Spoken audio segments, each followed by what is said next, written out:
vamos si te parece, a darle ya la entrada a la mesa a los queridos, a nuestra querida Jesús Cervantes, Alejandro Saldaña, Héctor Javier Sánchez, y no sin antes cerrar también el tema ahí de la entrevista con Citlali, señalando que bueno, a mí me sorprendió también pues esta declaración que hizo Citlali en el sentido de pues de que pues a veces ellos expulsan a gente del partido y el tribunal los regresa.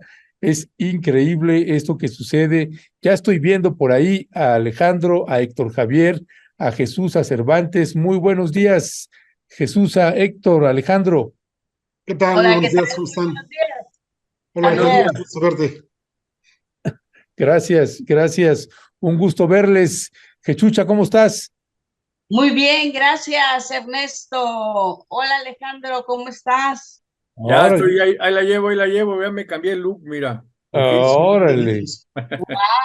Te ves más órale, guapo.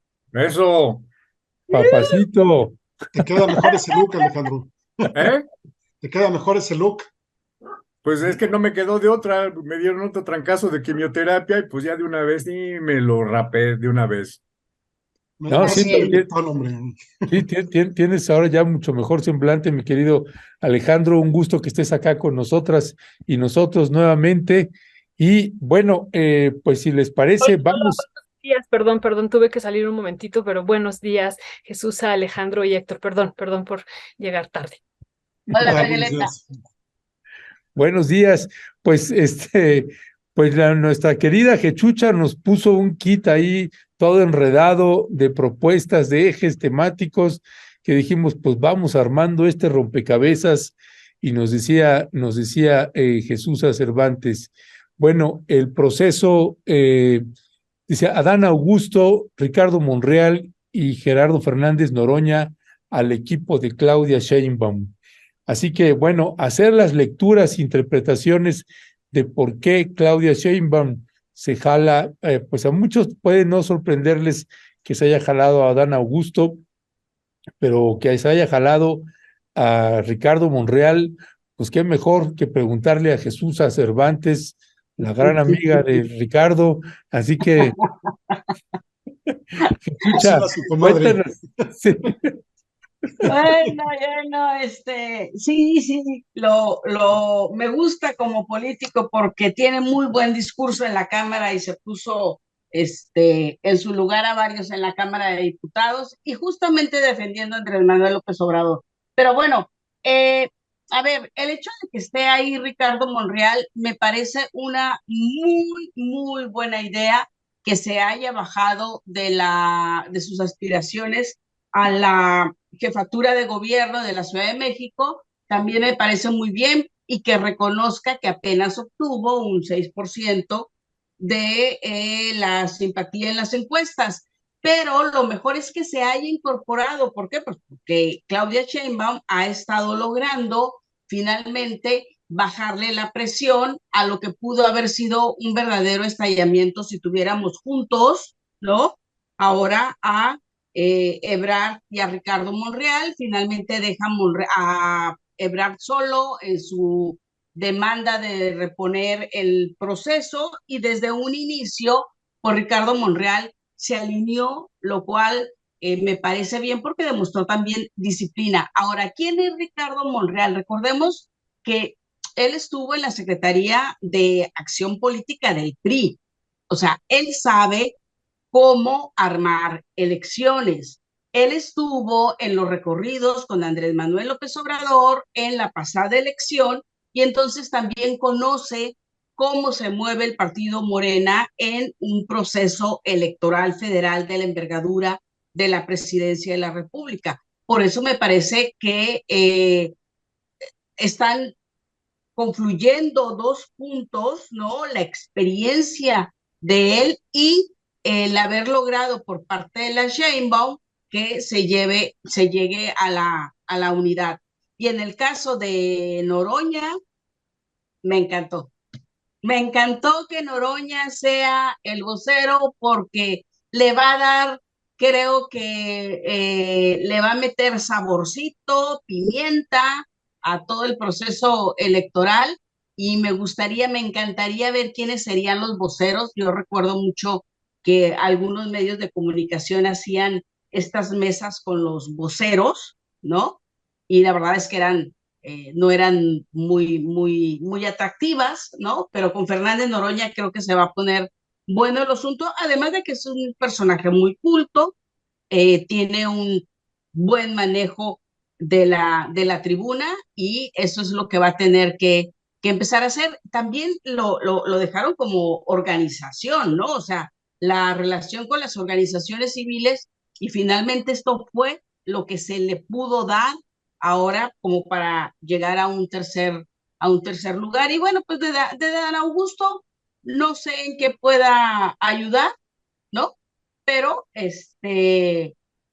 pero pues qué bien que se unió, ya lo había dicho el propio presidente cuando estuvo en la cena antes de que iniciara todo el proceso electoral interno de Morena, que se iban a ir sumando los perdedores, se iban a ir sumando al proyecto de la o el ganador que resultara, ¿no? Entonces, pues no resultaba extraño que se sumara. La sorpresa fueron Noroña y Ricardo Monreal, sin duda. Gracias, Jesús. Muchísimas gracias. Y qué bueno que vemos a Alejandro aquí con nosotros. Ya no pude decirlo. Gracias que nos estás acompañando, Alejandro. ¿Cuál sería, Alejandro, tu valoración de esto, de Monreal, de Noroña, de Dan Augusto? Pero yo le sumaría a ellos, aunque ellos ya han sido nombrados oficialmente, pero también tenemos a otros dos personajes que a mí en particular, una de ellas me inquieta mucho, ya lo estaremos compartiendo ahorita, pero que es Harfush, que finalmente renuncia y dice, pues yo voy a colaborar en el proyecto de la doctora Claudia Sheinbaum, ¿no? Incluso estaba revisando cómo lo escribe, así lo escribe. Y el otro que vimos el día de ayer es con Tatiana Cloutier, ¿no? Entonces hay que sumarle a estos tres personajes, pues a estos dos otros personajes, Tatiana Cloutier y Omar García Harfush. ¿Cuál es tu primer análisis, Alejandro? Pues mira, una primera apreciación es que me da la impresión de que se ratifica que estaba planchada ya la decisión de que fuera Claudia Sheinbaum la candidata y que todo el asunto de las encuestas pues fue para darle un barniz de legitimación y un juego político pues que permitiera una construcción legítima, democrática, digamos, ¿no? Pero que la decisión dedazo, no creo que no tiene otra manera de decirse, dedazo, ¿no? Había sido ya tomada y había sido ya asumida y esta parte de las encuestas, pues fue solamente para darle este barniz de legitimidad.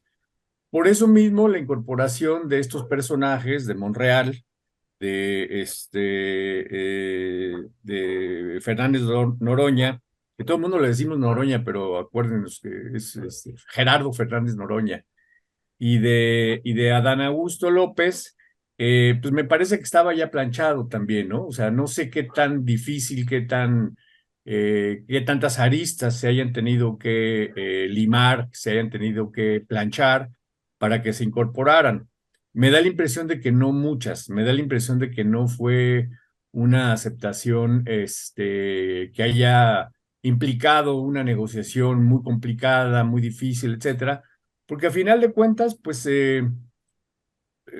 desde que se eligió este fenómeno, esta candidatura corcholatera, se anunció que finalmente las corcholatas que no quedaran en la encuesta como ganadoras, se iban a integrar también, si no directamente al gobierno federal, sí a la participación en la transformación, en el cambio, qué sé yo, por ejemplo, en la coordinación del Senado, en la coordinación de diputados, etcétera.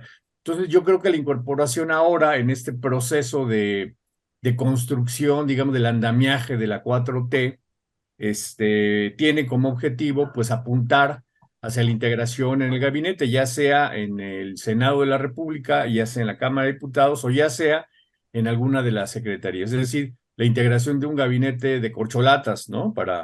para seguir con este discurso, ¿no? Entonces, por ese lado, no me parece que haya sido demasiado complicado la integración. Se tomaron la foto de manera bastante, pues tranquila, se veía más o menos calmado. Yo coincido un poco también lo que dice Jesús. Me parece que lo más interesante es lo de Monreal, porque finalmente sí tiene digamos, una concepción territorial, ¿no? De Morena, de actores políticos, pues no solamente de Morena, sino en general de actores políticos en todo el país. Entonces yo creo que eso le permite tener hilos de negociación, ¿no? Y lo de Fernández Noroña, pues no sé si esto va a continuar y se va a convertir en el Jesús Ramírez Cuevas de la próxima administración, ¿no? Porque entonces sí tendría también que medio mesurar algunas de sus intervenciones y sobre todo de sus salidas a cuadro encuerado, ¿no? Tomándose baños de agua helada y qué sé yo, ya ven que le gusta un poco esta parte del show, pues yo creo que tendría que mesurarse, no lo sé. Pero sí, yo también coincido con él, con Jesús, de que es un tipo, creo yo, que tiene un colmillo político, un olfato político y una sensibilidad para poder vincularse con las diferentes organizaciones políticas muy, digamos, muy fina, ¿no? Entonces yo creo que sí le puedo aportar mucho a Sheinbaum y a su proyecto, ¿no? Y lo otro que comentas, Violeta, no sé muy bien en dónde iría pues esas dos integraciones. A mí, francamente, pues sí lo tengo que decir, sí me preocupa mucho que García Harfuch sea quien encabece la candidatura de Morena para la Ciudad de México. Lo subrayo mucho. Si bien su desempeño como funcionario político, como policía, al cargo de la seguridad de la Ciudad de México ha sido bueno y los índices de delictividad pues se han contenido o incluso en algunos rubros han bajado, no deja de ser finalmente una figura policíaca en la conducción de un gobierno que requiere mucho más habilidades políticas que policíacas. Entonces, si García Harfuch se integra como candidato de Morena a la Ciudad de México, sí me parece altamente preocupante, sobre todo porque, digamos, la otra persona que podría candidatearse y que me parece que sería extraordinaria, pues es Brugada, ¿no? Que creo yo su trabajo en la delegación más compleja, más habitada, con mayores problemas de la Ciudad de México, que es Iztapalapa, ha sido notorio, así lo subrayo, ¿no? Muy notorio. Yo creo que ha tenido un desempeño magnífico, magnífico, ¿sí? Yo me acuerdo que en algunos talleres en los que yo participé hace algunos años sobre cuestiones municipales, uno de los problemas principales que había en Iztapalapa, quizás el principal que la gente se quejaba, era la carencia de zonas verdes, ¿sí? Además de la inseguridad y además de problemas de tráfico y demás que están en prácticamente toda la ciudad, pero Iztapalapa tenía una gran necesidad de parques, de áreas deportivas, de jardines, digamos, de espacios para compartir socialmente, ¿no? Y creo que Clara Brugada, con su proyecto de las utopías, lo ha resuelto de manera, si no resuelto completamente, pero sí ha apuntado a grandes transformaciones. Y pues a mí sí se me haría una decisión sumamente cuestionable que fuera García Harfuch y no Clara Brugada la que encabezara la candidatura de Morena para la Ciudad de México, ¿no? Y por la otra, pues la vinculación con el sector empresarial que pudiera tener Tatiana Cloutier puede ser interesante, no sé si encabezando alguna Secretaría de Estado, encabezando algún tipo de asesora, en términos de esto, de la vinculación con grupos empresariales, particularmente del norte del país y los más poderosos de la ciudad de Monterrey. Pero bueno, me parece que sí se están dando las condiciones de la construcción de una instancia de gubernatura corcholatera con otros ingredientes, ¿no? Y falta todavía mucho para analizar, para ver. Eso sería mi comentario. Gracias Alejandro. Pues Héctor Javier Sánchez también, ¿cuál es la mirada que tienes sobre pues, todos estos personajes que se han ido acercando o que Claudia los ha ido acercando, unos integrando ya en su equipo de trabajo, otros como Tatiana, que solamente manda la imagen, manda el mensaje, que está dialogando con ella. Recordamos el papel que tuvo Tatiana Cloutier en la campaña del presidente López Obrador. Fue bastante relevante el trabajo que hizo en la promoción del presidente y en la defensa del presidente, del entonces candidato Andrés Manuel López Obrador. Pero una cosa era eso y otra es cuando ya la vimos operando en la Secretaría de Economía. Pues eso ahí es un posicionamiento pues completamente o abiertamente más neoliberal que incluso pues le generó algunos inconvenientes dentro de la administración y dentro del propio presidente Andrés Manuel López Obrador, que terminó de plano yéndose. Ella es la que pues impulsaba, ¿no? Además de que recuerdo esa conversación telefónica que tuve con ella, que me decía, pues nada más no estés hablando de reforma a la ley minera, eso es peligroso, ¿no? Y cómo se oponía también a esta reforma a que el litio fuera considerado un mineral estratégico para la nación.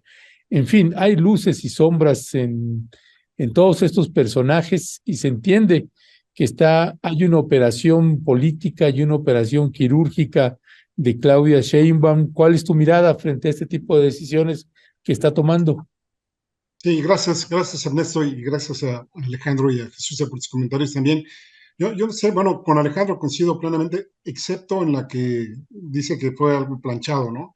Yo creo que no, yo creo que fue más bien un proceso de confirmación. Bueno, pues ahí están las encuestas que venían dando desde un año atrás, que venían pues ampliando inclusive la diferencia entre Ebrard y Sheinbaum, ¿no? Y si esto pues hubiera sido planchado, pues no estaríamos viendo el berrinche que tiene por ahí pues Marcelo Ebrard, que pues obviamente impugna este proceso.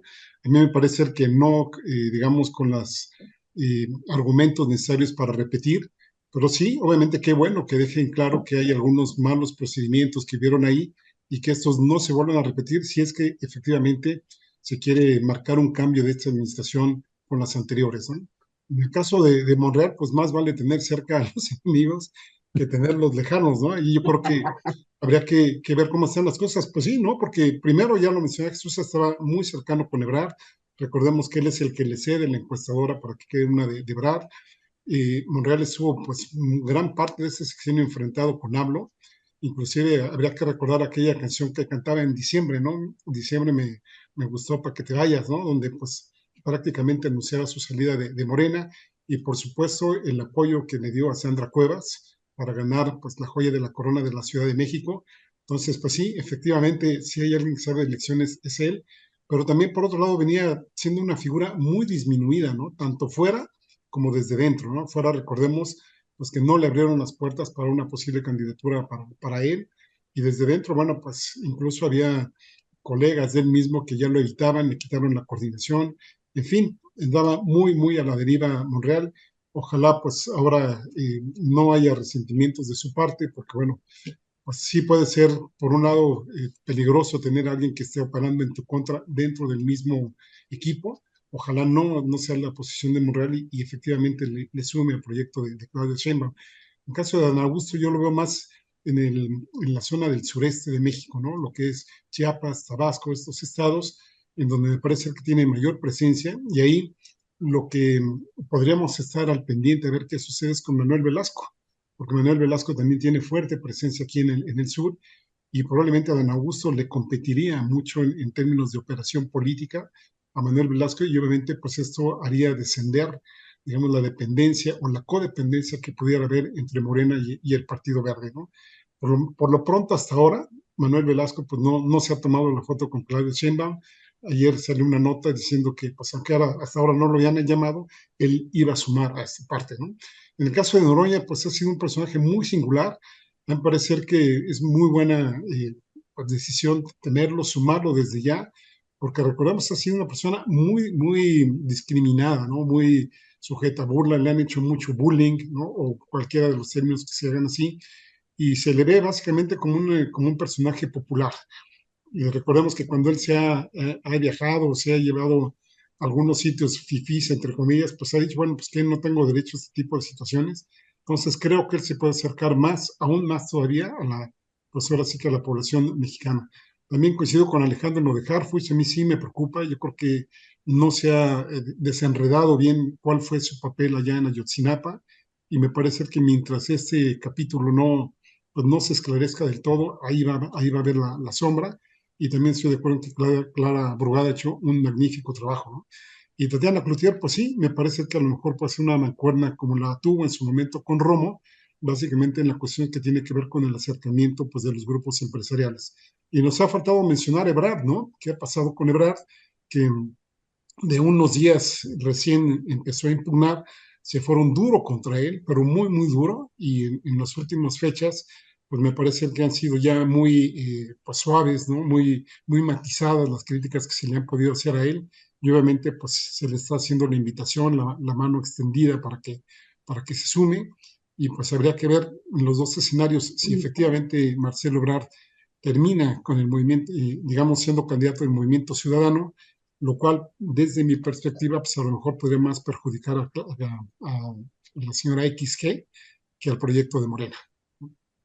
Gracias, Héctor. Muy interesante meter también el tema de Brad y lo que decía hace rato en la entrevista que tuvimos con Citlali, que ella decía, esperemos que no judicialice esto, porque de ahí sí podría pasar al tribunal y la decisión que se podría tener, pues sería una decisión no en términos jurídicos, sino políticos, ¿no? Entonces sí que bueno que tomas este tema. Jesusa, tú también has estado dando seguimiento durante años al tema de la minería. Y bueno, lo que pasó ayer, que nos sorprendió porque dice, ya estamos trabajando, o sea, trabajamos juntas y se entiende pues que probablemente se incorpore pues a su gabinete o a este proceso de transición Tatiana Cloutier.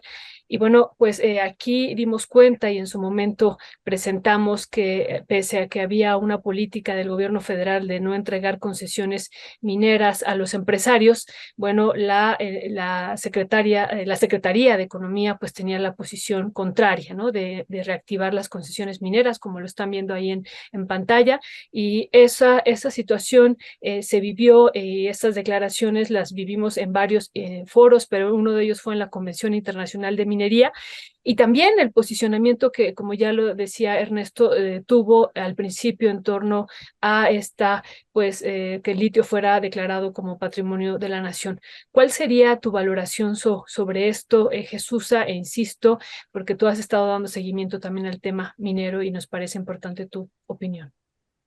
Bueno, en el caso de la minería y tanto del litio que en su momento llegué a abordar, sí, el papel que estaba, la posición que estaba empujando ella, ¿no? Tatiana Cloutier, la tía Tatis, como le decían, no era, parecía que no iba acorde, ¿no? No iba en el mismo sentido que el gobierno federal. Y a mí realmente nunca me gustó como secretaria de Economía, y creo que si ella se va en un papel activo con Claudia Sheinbaum, van a chocar.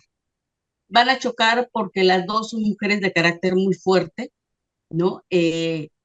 A mí me tocó los primeros meses que estuvo Tatiana en la Cámara de Diputados como vocera de la fracción de Morena, y la verdad es que siempre fue muy desafortunado, Violeta, muy desafortunado su papel. Siempre se enfrentó con los medios de comunicación. Un, un, o sea, nadie quita la inteligencia, ¿no? De ella, pero su manera de tratar a la gente no era como que el más prudente o el que pudiera tender puentes hacia Morena. Las posiciones que ella tiene sobre el tema de la minería y el tema del litio, pues no nos extrañan, ¿no? Por su origen, de dónde proviene, y sí, efectivamente, ella tendrá que establecer vínculos con los empresarios, pero quizá estando fuera del escenario, ¿no? Fuera de lo público, y el peligro sería que hiciese promesas a los empresarios en caso de que se integrara, ¿no? Porque únicamente vimos la foto de que estaban platicando, pero no se ha anunciado cuál sería el papel de ella. Entonces, lo que preocuparía fuera este aspecto de ofrecer promesas a los empresarios justo en estos aspectos, en la reforma minera, y que iría totalmente en contra de lo que la 4T y la construcción del segundo piso, como ellos hoy le están llamando, ¿no? Ya, gracias, mi querida Jesusa. Bueno, y sobre los temas que tenemos aquí para la mesa, me gustaría también, si podemos ahí ajustar un poquito el orden, pero Jesusa también planteaba la cuestión del presupuesto, el proyecto del presupuesto en materia de salud, y proponía ahí que Héctor Javier nos diera también un balance de eso. Y les comento también que Violeta ha abordado también el tema, ayer lo abordamos y porque parece que también había alguna confusión, esto de que se ha estado manejando, que si se estaba reduciendo el presupuesto en materia de salud. El propio doctor Hugo López-Gatell también había hecho alguna precisión al respecto. Pero bueno, ¿cuál es tu mirada ahí, Héctor Javier? El micrófono, el micrófono. Yo empezaría diciendo, Ernesto, que más que confusión, me parece que ha sido una campaña de desprestigio, ¿no? En esta parte, ¿no? Obviamente, sí hay cosas que criticarle al sector salud, pero me parece que y digamos, el indicador que tomaron para que la gente, bueno, para darnos la idea de que la población tiene menos acceso a los servicios de salud, me parece totalmente deleznable, ¿no? El hecho de que ya no existe el seguro popular o el que no era ni seguro. Sí, mandé dos gráficas, uno sobre el sector salud, si la pudieran pasar, por favor. ¿Sí se puede? Se la pasé a Cris, ¿no está por ahí? Vamos, Bueno, estamos teniendo algunos problemitas. ok. Bueno, me dicen que creo que no está listo. Bueno, el tema es que si nosotros comparamos el presupuesto de este año con el del año pasado y sumamos el del OPD, que le llaman el organismo público descentralizado del IMSS Bienestar, más los de la Secretaría de Salud, más todo lo que tiene que ver con Sedena, Secretaría de Marina, todo lo que tiene que ver con salud, tiene un aumento del 5.8%. Si hacemos la deflación, a lo mejor puede ser igual que el del año pasado o quizás un poquito menor, pero no nada que ver, digamos, con la reducción que nos están transmitiendo por todos lados, ¿no? Tenemos más o menos el presupuesto en salud que representa el 2.8% del Producto Interno Bruto. Esto ha sido histórico, ¿eh? La Organización Mundial de la Salud y otras organizaciones internacionales recomiendan que del Producto Interno Bruto, por lo menos el 6% se destine a salud.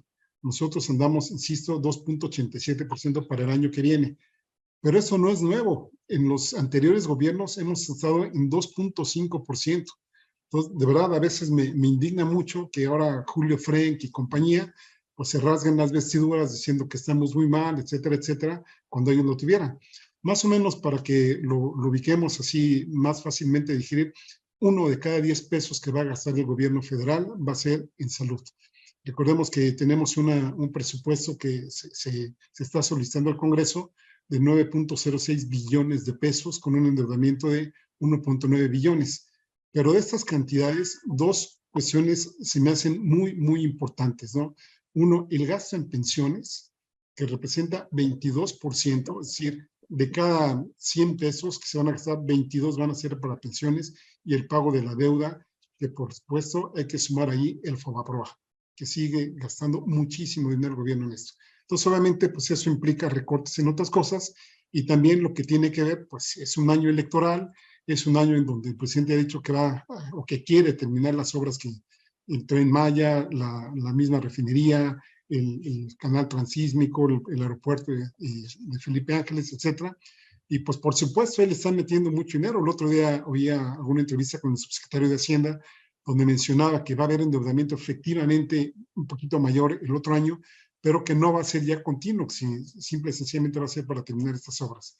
Entonces, termino diciendo, no hay una reducción como tal en el sector salud, se le está transmitiendo mucho al IMSS Bienestar, que es un organismo que ya tiene 24 estados afiliados, se va a hacer una federalización de los servicios de salud y me parece ser que el tema de debate tendría que ser cómo se van a ejercer esos recursos, dónde está, digamos, las reglas de operación del IMSS Bienestar y este tipo de cosas que nos llevan más a las discusiones operativas, pero no que nos estén engañando con el petate del muerto, que ahora pues está descobijándose el presupuesto del sector salud.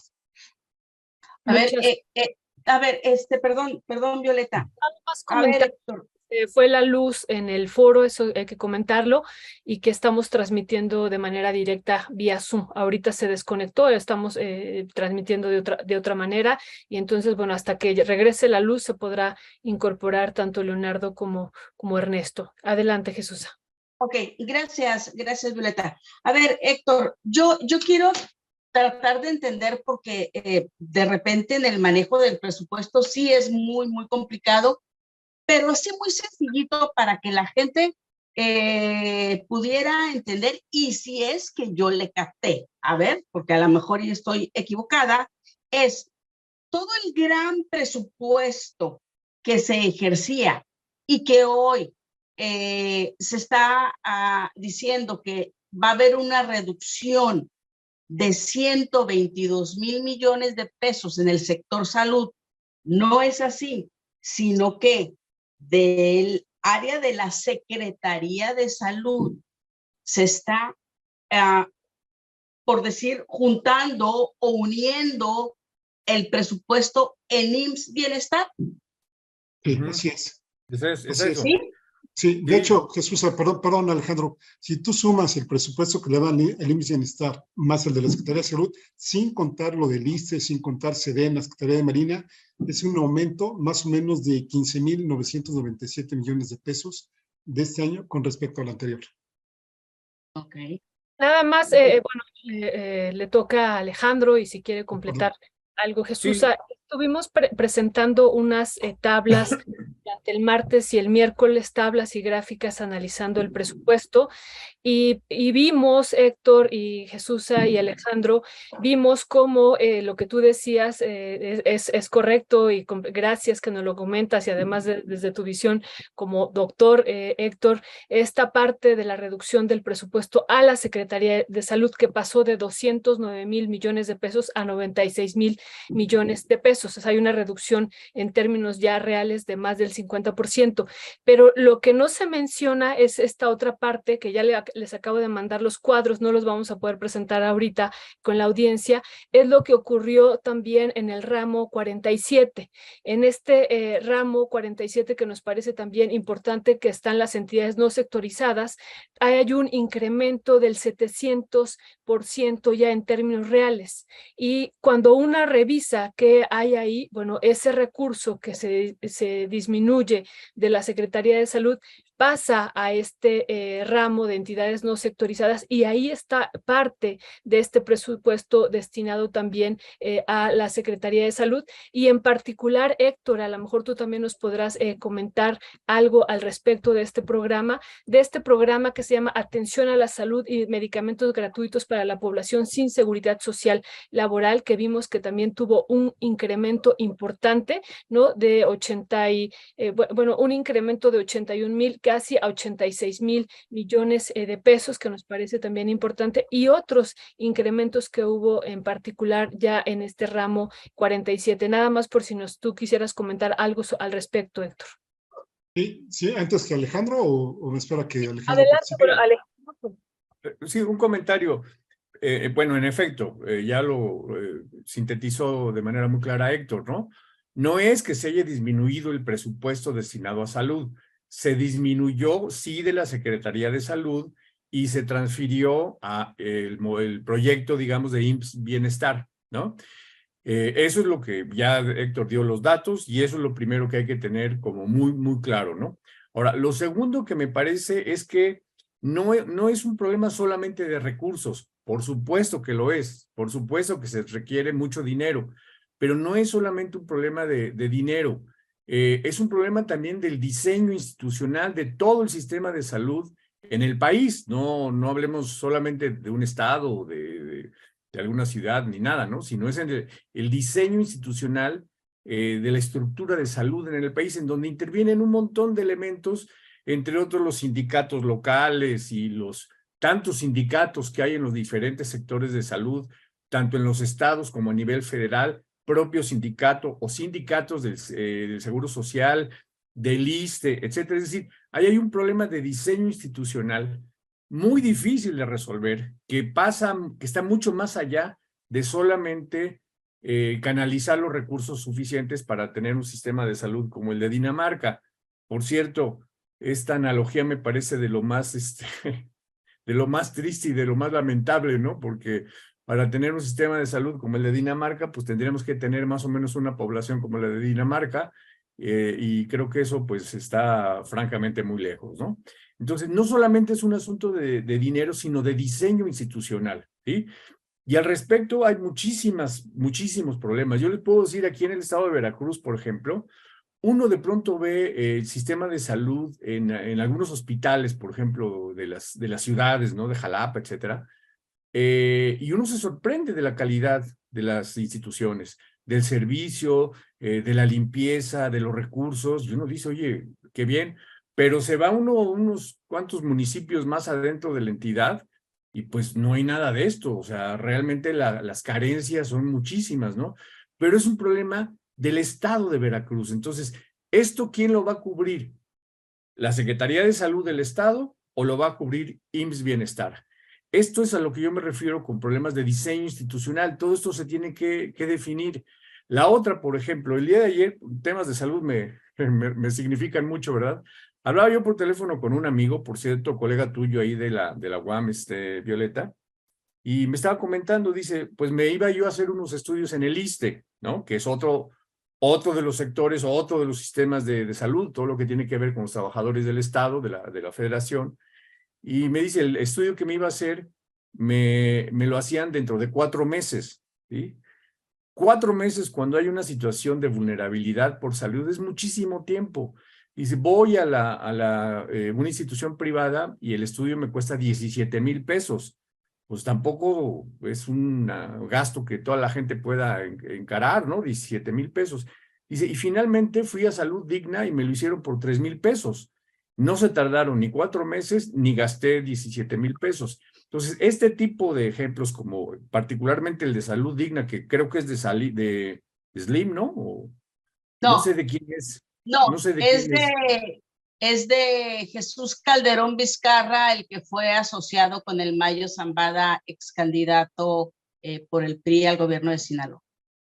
Ah, pues fíjate, nada más, ¿no? Porque este sistema de Salud Digna está jalando la atención de miles y miles y miles de personas que o bien en el sistema del IMSS Bienestar o del ISSSTE o de cualquier sistema público se demoran mucho en la atención, y por otro lado, pues se los hacen los estudios y los análisis y demás a costos mucho más accesibles que las clínicas privadas de, no sé, Hospital Ángeles o estos, ¿no? Que son unos, pues unos negocios destinados solamente a ciertos sectores de la población. Entonces, para finalizar mi comentario, creo que no es solamente un asunto de canalizar recursos, que en efecto, ya lo señaló Héctor, se han incrementado, lo cual está muy bien y hay que aplaudir, sino también de un rediseño institucional. ¿Qué partes del sistema de salud van a estar centralizados en el sistema IMSS Bienestar? ¿O qué partes, qué atenciones van a estar, por ejemplo, en los sistemas de salud públicas? En el caso de Veracruz, por ejemplo, pues eso, ¿no? El SESVER, el sistema de salud del estado de Veracruz. Esto me parece que todavía está muy confuso y creo que va a ser muy complicado de resolver. Mi comentario. Muchas gracias, Alejandro. Bueno, seguimos sin luz en el estudio, entonces seguimos transmitiendo así. Y bueno, pues esperamos que se puedan incorporar Leonardo y Ernesto. Que paguen. Que paguen la luz. Bueno, o quizás fue un boicot, ¿no? Fue un boicot, ¿no? No es que no paguen, no es que no paguen, y lo digo con conocimiento de causa. Aquí en Mexicali, donde todavía las temperaturas están a 43 grados, siguen siendo un poco altas, en el Valle de Mexicali, que es todavía más fuerte el calor, están desde el huracán pasado sin luz porque la Comisión Federal de Electricidad no sabe ni cómo arreglar el tema. Entonces, pero sí lo pagó la gente. Ya se echó a perder comidas, se echaron a perder refrigeradores, etcétera. Entonces, yo creo que Ernesto sí pagó, y más con esas pizzas. Y más con esas pizzas así. Dice Alejandro que él no sabe. A saber, dice Alejandro, ¿no? Jesús, Bueno, perdón, valoración. lo siento mucho, Jesús, la situación por la que están viviendo ya, ¿no? Déjenme comentar que, bueno, Alejandro, que tocas esto, coincido plenamente contigo ahora sí. ¿De qué sistema de salud estamos hablando? A ver, yo creo que si hay en algún sitio donde López Obrador ha cumplido primero los pobres, me parece que ha sido en el sector salud. ¿Por qué lo digo? Primero, fíjense todo digamos, el ramaje que se lleva en el sector salud, ¿no? Primero hay que hacer la diferencia entre los que tienen seguridad social y los que no tienen seguridad social. De los que sí tienen seguridad social, obviamente está el IMSS, está el ISSSTE, está Pemex, está cada uno de los, perdón, Ejército y Marina, entre otros, ¿no? Por citar algunos. Y luego están los sistemas abiertos, la gente que no tiene seguridad social. Ahí tenemos los seguros privados, que son una barbaridad pagarlos, sobre todo mientras más edad tienes, más tienes que pagarle, incluso se hacen, bueno, ya decía la señora XG que pues que había que pagar cada uno, ¿no? A ver, 100,000 pesos, échate cada año para pagar ese tipo de seguros. Bueno, en estos casos están obviamente el federal, que es la Secretaría de Salud, que es la institución rectora, ¿eh? Ojo, es la que dicta las leyes, las que hace las normas, que nadie la pela, por cierto, ¿no? Porque ni el IMSS ni el ISSSTE le hacen caso, a veces le mandan información, a veces no, etcétera, ¿no? Luego están los 32 estados que tienen sus sistemas estatales de salud, los famosos CESA, ¿no? Es decir, tenemos el ICEMIN, por ejemplo, del Estado de México, la Secretaría de Salud en el Distrito Federal, el ICECH de aquí de Chiapas, en fin, 32 estamos. Y luego están las direcciones generales de salud de los ayuntamientos. Es decir, cada municipio también tiene su dirección general de salud. Entonces, nada más vayan viendo cuántos sistemas de salud podemos estar ahí operando. Y luego en las localidades, pues también tenemos los comités de salud, que en fin, pues hacen a ella todo esto, ¿no? Entonces, López Obrador se ha concentrado incluso a costa de la gente que sí tiene seguridad social, porque efectivamente ni el IMSS ni el ISSSTE han sido muy beneficiados, que digamos. Por ejemplo, el ISSSTE para el año que viene tiene una reducción del 10% de su presupuesto, mientras que el IMSS, por ejemplo, pues sí le aumentaron significativamente su presupuesto. Hay quien dice que fue un premio de consolación para Zoé Robledo, ¿no? Y como muy bien señala Alejandro, no es un solo rollo de recursos, es cómo se ejerce el presupuesto, quién atiende ahí, si están o no capacitados y cómo lo operativizas, ¿no? Por ejemplo, una gran crítica que le hacemos al programa IMSS Bienestar, que está sobremedicalizando al programa, cuando en muchas localidades lo que hace falta ahí son buenos programas de atención primaria a la salud, mucha prevención, digamos, y menos curación. Entonces, qué bueno que lo comentes, Alejandro, porque efectivamente, yo lo decía en mi primera intervención, no, el punto del debate no debe estar solamente en el presupuesto o principalmente en el presupuesto, sino cómo lo ejerce, ¿no? Por ejemplo, el INSABI, pues, pasó de noche sus reglas de operación, si es que las tuvieron. En el IMSS Bienestar habría que estar, pues, exigiendo que ya pronto las den a conocer para ver efectivamente por dónde van a atacar el programa de efectivamente salud, que no se nos olvide, tenemos una población que se está envejeciendo, por eso yo mencionaba también lo de las pensiones, y por otro lado, tenemos una población que está con excesos, digamos, en las tasas de incidencia de diabetes, de obesidad, de hipertensión arterial. Fíjense, paradójicamente tenemos estados de sobrepeso, pero también altas tasas de desnutrición por estados carenciales. Es decir, una gran suma de condiciones adversas que los gobiernos pasados hicieron nada porque desmantelaron y privilegiaron al sector privado, las acciones públicas privadas. Ya veíamos el costo de los hospitales, el tristemente célebre papel de Funsalud, que es desde donde salían los programas operativos de la Secretaría de Salud, donde también privilegiaron mucho a la Nestlé. Nada más habría que ir al edificio a ver cómo está la Nestlé ahí, la máxima, ahora sí que contaminadora o digamos, empresa que desalienta la lactancia materna, pues ahí con hasta con su estatua ahí, ¿no? Dentro de Funsalud. En fin, una serie de atrocidades que cometieron en el sector, pero ahora sí se quejan mucho y ahora sí se preocupan efectivamente de la salud de la población mexicana. Yo creo, Violeta, que se tendría que hacer para la población una explicación mayor, porque sí hay muchísimas dudas sobre toda esta parte del sector salud. Héctor, por ejemplo, yo lo veo en la gente de a pie, por ejemplo, te dice, ¿no? Oye, ahora, en el caso de Mexicali, el Hospital General va a recibir a toda la gente en el IMSS, pero si nos atienden y a veces hay que ir a hacer fila a las 3 de la mañana para alcanzar una ficha. No hay doctores, ¿sí? Los doctores están, hay 2 especialistas y generalmente un especialista se va de vacaciones y el que se queda tiene que hacer la revisión en las operaciones, o sea, los que están internados, y luego de ahí se va a atender a la gente en el consultorio, ¿sí? Y les dicen, en 15, 10 minutos y lo sacas, ¿eh? Entonces, todavía no sabemos cómo es que el IMSS Bienestar va a poder recibir a toda esa gran cantidad de gente. Como dice muy bien Alejandro, ¿cómo va a ser la operación? Sí, todos los recursos, ok, ya estamos entendiendo, no hay un recorte, ¿no? Los recursos se van a ir para allá, pero eso va a significar más contratación de personal. Decías algo ahorita, Héctor, que hay sobremedicación, que ya hay más medicinas, ¿no? No, perdón, adelante, ahorita lo aclaro. Ok, yo pensé que era que había más medicinas cuando hablabas de sobremedicación, ¿no? Porque habría que entender, de repente la gente también se confunde, ¿no? Porque dicen, no, es que no hay medicinas, ¿no? Entonces ahí sí, si pudieras explicar Sí, tantito. Héctor, Sí, nada más una cuestión para juntarlo y ya poder pasar también al otro tema, que me parece que es muy, muy importante, pero si también estamos hablando de una población laboral en nuestro país donde el 60%, por ejemplo, está en una condición de informalidad, ¿no? Y bueno, hay un programa en particular que nos ha sorprendido mucho cómo evolucionó a lo largo de este sexenio, ¿no? Que inició con 6,000, un poquito más de 6,000 millones de pesos y acaba con más de 85,000 millones de pesos, que es que decíamos hace rato, de atención a la salud y medicamentos gratuitos para la población sin seguridad social laboral.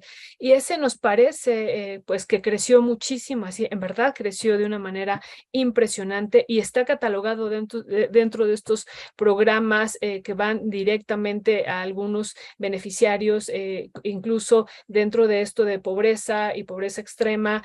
¿Cuál sería tu valoración sobre este programa que, insistimos, fue uno de los que más creció dentro de estos programas prioritarios? Digo, sin considerar el programa de bienestar a adultos mayores. Sí, porque, bueno, por eso hablaba yo en mi anterior intervención de que pues, si ha habido un esquema, digamos, donde se ha reflejado que primero los pobres es este. Efectivamente, la gente que estamos alrededor del 60%, es decir, 6 de cada 10 trabajadores no tienen seguridad social, e inclusive algunos que sí están en el empleo formal no necesariamente tienen prestaciones, ¿eh? Por ejemplo, los que están contratados por honorarios, los que están por servicios asimilados, etcétera, esos, pues, a ver cómo se pueden rascar, porque no hay nada. Y efectivamente, para ellos, pues, solo les queda por las instituciones de beneficencia, o bien, pues, obviamente, los servicios abiertos, ¿no? Bien sea a través de las clínicas de la Secretaría de Salud o de las unidades médicas del IMSS Bienestar, que antes empezó como IMSS Coplamar, ¿no? Que fue un programa eminentemente elaborado para áreas rurales, ¿sí? En el caso de Jesús, perdón si me expresé mal, quise decir una sobremedicalización, no una sobremedicación. ¿Qué quiero decir con eso? Que hay programas que hay programas de salud que no necesariamente las vas a tener con medicamentos. Aquí el gran negocio de las farmacéuticas es que nosotros pensemos que todo lo vamos a resolver tomándonos un medicamento. Que si me duele la cabeza, la primera pregunta es, ¿ya te tomaste algo? Si no, vean, ¿no? O ya viste al doctor, sí, parece ser un indicador de gravedad o de seriedad de si estoy fingiendo o no estoy fingiendo estar enfermo, si ya me tomé algo o no me tomé algo. O inclusive en servicios médicos, cuando tú vas, obviamente después de las visitas ahora sí que de los visitadores médicos, valga la expresión, pues que nos recetan ahí lo último que le llegó, ¿no? De medicamento. Les invito a ver esta serie que se llama Medicina Letal, donde pues pueden ver ahí los grandes intereses de las corporaciones para este tipo de cosas, ¿no?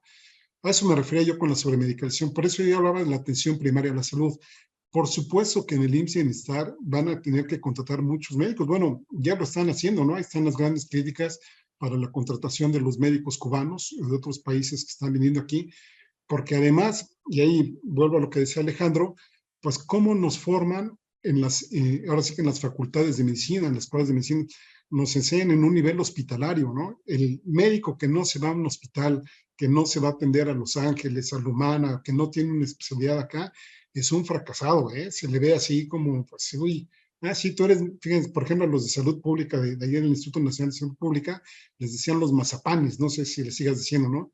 Que es los que hacían la maestría en salud pública, ¿no? Así, pinche mazapán, ¿no? Por ejemplo, así, muy despectivo, ¿no?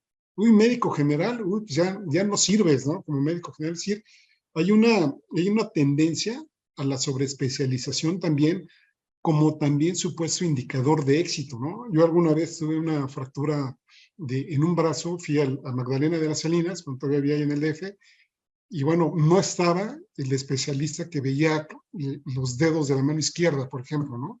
O el codo de los brazos, ¿no? Es decir, cosas que así van, ¿no? Que así van y que obviamente, insisto, es la propia deformación, con lo cual yo suscribo lo que dice Alejandro, que desde la formación hay que hacer un cambio total de chip para ver cómo se están formando las generaciones de médicas, médicos, bueno, de todo el personal de salud en general, y que obviamente estén más enfocados a las necesidades de la población y no a las necesidades de la mercantilización. Voy rápidamente un comentario para cerrar esta idea de Héctor. Pues, es decir, todo un problema estructural del diseño del país, ¿no? Del diseño, en este caso, pues, de la atención de la salud, ¿no? Que está atravesado por muchos otros factores, como ya lo mencionaba Héctor, la alimentación, por ejemplo, esta cuestión de sobrepeso y al mismo tiempo diabetes y al mismo tiempo muchísima población, un alto porcentaje que no tiene los nutrientes necesarios y demás. Entonces, no es solamente un asunto de dinero, es un asunto que tiene que ver con este diseño institucional de atención de la salud que va desde la formación de los médicos hasta el diseño de cómo se van a atender por municipio, por estado, centralizadamente, etcétera, etcétera. Ahora, nada más un comentario. Yo no sabía, y ahorita gracias, Jesús, a que has aportado este elemento, y también en el chat salió, que Salud Digna es pues un lavadero de dinero, ¿eh? Yo no tenía este registro. Mi única referencia, pues, era de gente que había ido allí a atenderse y que le habían atendido en mucho menos tiempo que en otras instituciones y por un precio mucho más accesible que en otros lugares. Entonces, yo no sabía que era un asunto de lavado de dinero, y lo cual también abre otro tema de discusión, ¿no? Cómo finalmente esta crisis en el sistema institucional de salud y por otro lado lo que decía Héctor, o sea, todo lo que fueron los años de privatización del sistema de salud, pues ha dejado un montón de huecos, ¿no? La gente que no tiene recursos, pues no se puede ir a atender a Los Ángeles o cualquiera de estos hospitales grandotes, y hay mucha gente, como decías, Violeta, que está en una situación laboral informal, que no tiene acceso a los sistemas de salud. En ese escenario, ¿qué es lo que ha pasado? Pues que instituciones como Salud Digna, que insisto, yo no sabía que era lavado de dinero, pues han llegado a cubrir y han llegado a satisfacer muchas necesidades de muchas personas que van desde unos rayos X, un estudio de, qué sé yo, de sangre, de laboratorio, etcétera, etcétera. Entonces, hasta lentes, creo que lo Alejandro. interesante, perdón. Hasta lentes. Hasta lentes, exacto. Yo creo que lo interesante y que me parece que podríamos cerrar con eso en la mesa es que hay que poner el tema en la mesa, o sea, el tema de la salud, del sistema de salud nacional, sacarlo no solamente del asunto de los recursos, que sin duda alguna es importante, ¿no? Sino de todo el sistema en su conjunto, ¿no? Tema que Héctor pues lo trabaja desde hace muchos años a fondo, ¿no? Porque en efecto necesitamos una transformación del sistema de salud en el país para que cualquier persona tenga acceso oportuno y a un costo gratuito o accesible para atender su salud. Ese sería mi comentario. Muchas gracias, Alejandro. Y bueno, pues cuando dijo Alejandro ahorita, con esto cerraríamos la mesa, pues sí, son las 10, son las 11:10 de la mañana, no me había fijado, no me había percatado. Y bueno, pues muy, muy interesante esta discusión y este tema último, todos, pero este tema último me parece así fundamental. Y qué bueno que tenemos aquí a Héctor y sus experiencias, Alejandro y Jesús, pues realmente haciendo un análisis muy, muy interesante. Y bueno, pues ya lo único que tendría que decirles es que queda pendiente en estos otros temas. Los 10 temas que dejó Jesús. Los 10 temas que dejó Jesús, y también un tema muy, muy importante que decía Alejandro del gabinete del Estado de México. Ya lo estaremos discutiendo la próxima semana y bueno, les mandamos un fuerte saludo. No podrán ustedes, desafortunadamente, comer estas ricas pizzas de tierra adentro, la pizza en nogada, pero bueno, ya les estaremos platicando cómo nos fue comiéndola y pues les mandamos un fuerte saludo hasta Veracruz, hasta Chiapas y hasta... ¿Cuánta maldad tienes, Violeta? ¿Mande? ¿Cuánta ¿Perdón? maldad tienes ahí antojándonos este tipo de cosas? De veras que ya verán, cuando tengan oportunidad de probarlas, les vamos a guardar un cachito o les No, vamos yo ya probé, yo ya pasé por ahí, ¿cómo que no? Yo ya, ¿Nogada? ¿eh? ¿La pizza en nogada? Esa sí todavía no, porque Oh, además debe ir ¿ya ves? acompañada acompañada del grito. ¿Dónde van a dar el grito? Sí, sí, pues ¿dónde lo vas a dar tú, Ale? Pues fíjate que no lo voy a dar en ningún lado y lo que teníamos aquí, se lo comento a la audiencia, tampoco vamos ahí porque Verónica, mi hija, se enfermó, tiene gripa, a la famosísima carrera de melones de la ciudad de Jalapa, que es una de las cosas más divertidas que se han inventado aquí los chicos y las chicas de Jalapa, que se hace en una calle que está en bajadita, que es Lucio. Y todos los años, todos los 15 de septiembre, ya desde hace unos 17, 20 años que se hace la carrera de melones, es súper divertido, se la pasa uno muy, muy bien, y normalmente terminando la carrera de melones se pasa uno al grito, ¿no? A las fiestas patrias, pues, ¿no? Y después de un rato, pues al grito, ¿no? Pero en esta ocasión no vamos a ir porque Verónica tiene gripa y pues ya ni modo, nos vamos a quedar por acá, así que veremos Pues, el grito por la tele si acaso. pues le mandamos un abrazo a Vero, que se componga, que se reponga, y bueno, también un abrazo Jesús, un abrazo Héctor, y pues ya tenemos que cortar porque está ya esperándonos nuestra próxima entrevista. Les fuerte, fuerte abrazo y nos vemos la próxima semana. Gracias, abrazo a todos. Un abrazo. Gracias, un abrazo. No.